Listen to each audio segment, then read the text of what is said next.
يا إخوتي هيا نمضي سويا، يا إخوتي هيا نمضي سويا، يا إخوتي هيا نمضي سويا، يا إخوتي هيا نمضي سويا، يا إخوتي هيا نمضي سويا سويا سويا، يا إخوتي هيا نمضي سويا، يا إخوتي هيا نمضي سويا، يا إخوتي هيا نمضي سويا، يا إخوتي هيا نمضي سويا.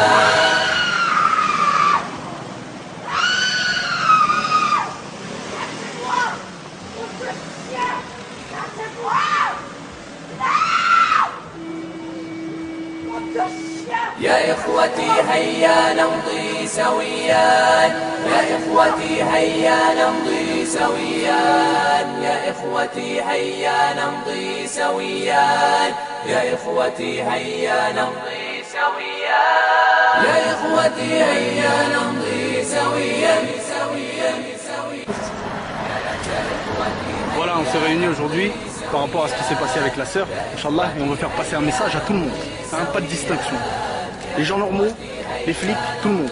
Wallahi al-Adim, aujourd'hui maintenant, il y a des frères qui sont derrière ces sœurs-là. Et tous les autres frères qui ne nous suivent pas dans ce chemin, Wallahi al-Adim, ce ne sont pas des hommes. Ce ne sont pas des hommes de la communauté. Maintenant, je dis à chacun qui se prépare, qui prépare son coup pour nos sabres s'il touche à une de nos sœurs, Inch'Allah. Maintenant c'est fini. Et les sœurs, Inch'Allah, je vous demande d'appeler ce numéro si vous avez un problème.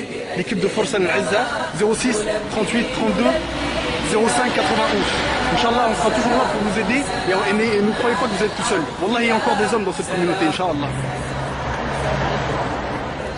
C'est bien toi qui a eu des problèmes avec la police ces derniers jours. Est-ce que tu veux bien nous montrer aussi ce que ça s'est passé? Alors, ouais, c'était... D'accord.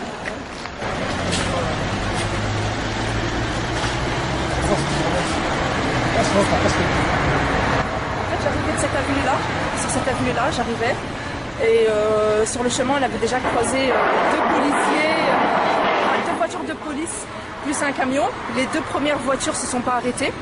Et à ce niveau-là, ici, en fait, une voiture de police s'est arrêtée. Puis le policier qui était au volant, en fait, m'a crié retire-moi ça, c'est interdit, retire-moi ça.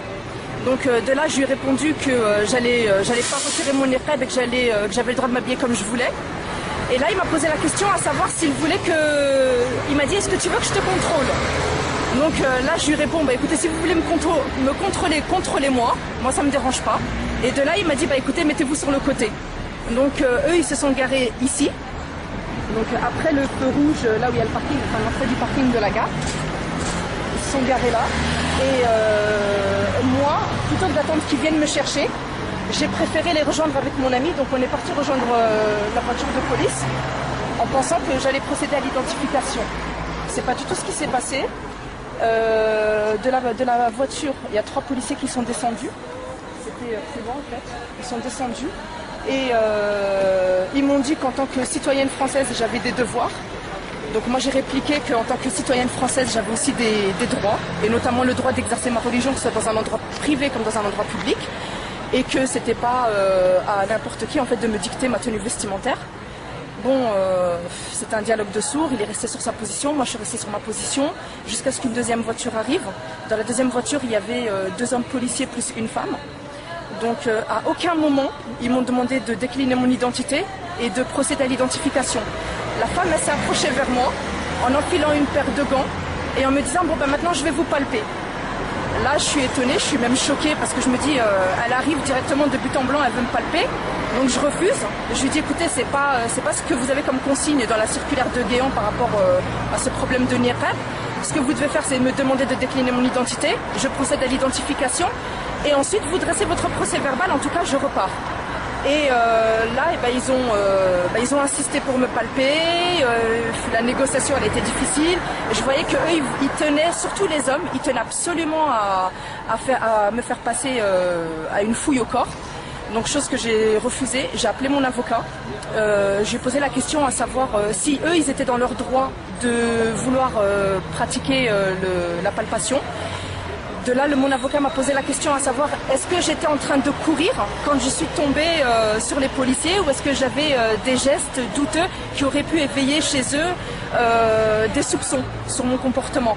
Donc là, j'ai répondu que non, que je marchais tranquillement avec une amie, etc.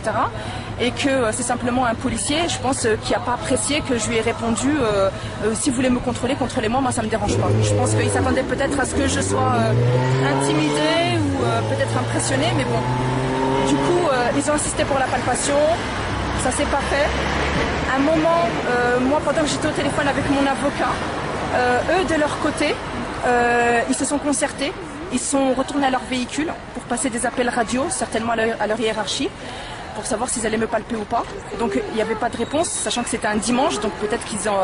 voilà quoi, je ne sais pas ce qu'il en était. Ils reviennent, l'un des policiers ne souhaitait plus faire la palpation. Il a dit, écoutez, on procède à l'identification et on la laisse partir. Et à ce moment-là,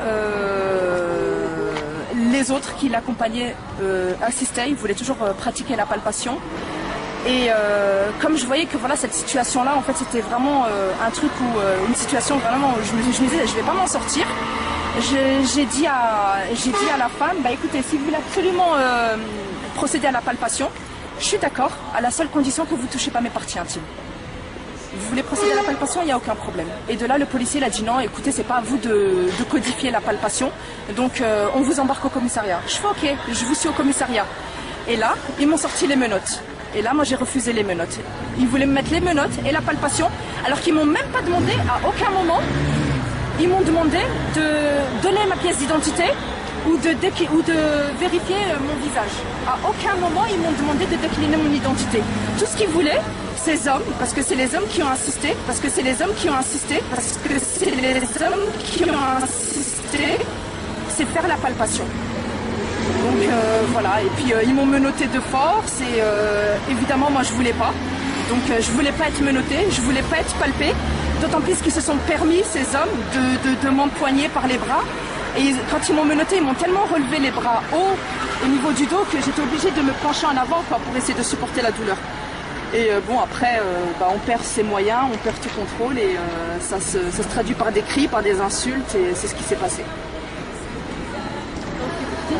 Et est-ce que tu as un message à faire passer aux sœurs justement qui se font arrêter, qui ont ce genre de problème, ou même encore à d'autres qui l'ont retiré justement par peur d'avoir ce genre de problème? Est-ce que tu as un message à leur faire passer? Les sœurs qui ont décidé de l'enlever par peur de ces gens-là, Allah ma'alem, mais la crainte d'Allah doit être plus forte que la peur de ces kuffars déjà d'une.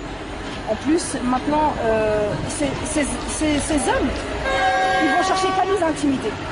Au pire, qu'est-ce qu'on va avoir? Au pire, qu'est-ce qu'on va avoir? Ils vont nous emmener au commissariat, ils vont nous menotter, ils vont nous donner 150 € d'amende. Mais alhamdoulilah, tu restes dans l'obéissance à Allah Azza wa Jal. Après, moi, personnellement, voilà, je suis toute seule, je suis avec ma fille. Ils le savent, je leur ai dit tout à l'heure au commissariat. Je dis, même vous voulez m'emmener en prison, emmenez-moi en prison, c'est pas grave. Je fais, mais de toute façon, quoi qu'il en soit, vous pouvez faire ce que vous voulez. Je ne retirerai pas mon niqab, je vais continuer à sortir avec mon niqab et plus vous allez insister et chercher à m'intimider et plus je vais m'accrocher, plus j'ai de l'amour pour ce niqab. Ça c'est quelque chose, subhanallah, plus je cherche à m'éloigner d'une chose et plus je m'en approche. Donc voilà, et ces gens-là, subhanallah, c'est pas eux qui vont témoigner contre nous, yawm al-qiyamah, subhanallah, c'est pas eux qui... Déjà nous on n'est pas certain de notre place, quelle sera notre situation, subhanallah, le jour du jugement dernier. Alors si en plus... tu fais passer quelqu'un qui ne connaît rien à la religion musulmane, ni de près, ni de loin. C'est même pas, subhanallah, ma propre mère, pourtant ça fait 6 ans qu'elle me prend la tête pour retirer le niqab, subhanallah. J'ai pas changé ne serait-ce que d'un atome d'idée par rapport au hijab, subhanallah. On peut pas, c'est pas comparable. Quand tu fais quelque chose pour Allah, tu peux pas, de toute façon c'est simple, tu peux pas avoir la satisfaction des gens et avoir la satisfaction d'Allah Azza wa Jalla. Ça c'est impossible, c'est impossible. Mais alhamdoulilah, quelque part ça m'a rendu forte par rapport à ma fille, parce que maintenant ça me remet en question, surtout par rapport à ma fille.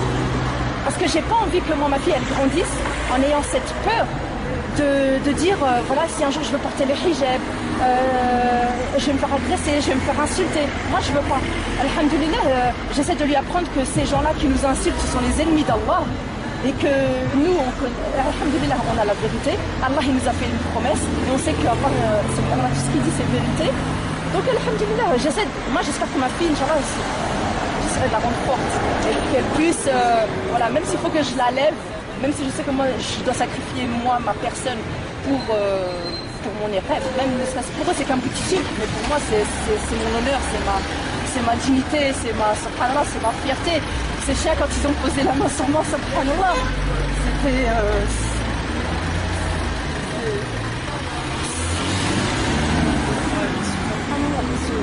Et donc tu m'as parlé d'une plainte qu'elle avait posée contre toi. En fait, eux, ils ont... Quand j'étais au commissariat tout à l'heure, en fait, ils ont dit que... Je suis désolée, 2 minutes, on va couper 2 secondes.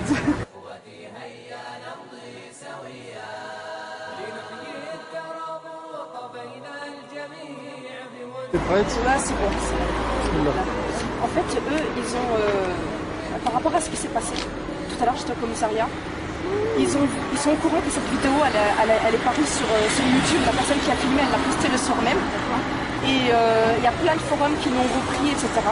Au commissariat, j'ai bien senti qu'ils avaient une crainte, à savoir est-ce qu'il y allait y avoir des rassemblements, est-ce qu'il y a des groupes qui m'avaient appelé, est-ce qu'il y avait des associations qui m'avaient contacté, est-ce que j'allais avoir des rendez-vous avec des journalistes. Donc moi, je leur ai dit oui. Donc de toute façon, ce qui est vrai. Et ils voulaient savoir un petit peu quelles étaient mes intentions, en tout cas par rapport à ce qui s'était passé et ce que j'allais dire. Et ils voulaient savoir aussi par rapport avec l'avocat ce que je comptais faire. D'accord, mais quand c'est que tu as dû retourner aujourd'hui au commissariat? Alors ils m'ont convoqué parce que les policiers ont porté plainte contre moi.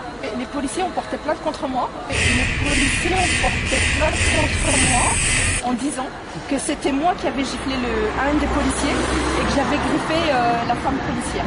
Avec des gants. T'as griffé avec des gants. Avec des gants, ouais, avec des gants, voilà. Et subhanallah, je lui ai dit, mais heureusement que tout ça a été filmé, parce que comment voulez-vous que je mette une gifle au monsieur qui était policier, sachant que c'était la femme qui était face à moi, et que le seul moment où je me suis agitée, parce qu'ils ont dit oui, mais peut-être, parce qu'ils ont essayé de me faire dire que peut-être j'avais mis une gifle au policier pendant que je me débattais. Je dis mais comment c'est possible? Sachant que quand j'ai juste eu le temps, en fait la femme m'a empoigné comme ça pour essayer de me mettre de menottes, j'ai retiré mon bras, donc c'est comme ça que ça s'est passé. Et au moment où j'ai remis mon bras comme ça à l'arrière, un policier derrière a pris mon bras, me l'a tordu, etc. Donc sachant que, voilà, comment voulez-vous que je mette une gifle à quelqu'un qui est en face de moi, sachant que moi je suis comme ça? J'étais à leur merci, je pouvais pas. Donc après, donc cette femme, je pense que s'ils ont dit que j'avais été agressive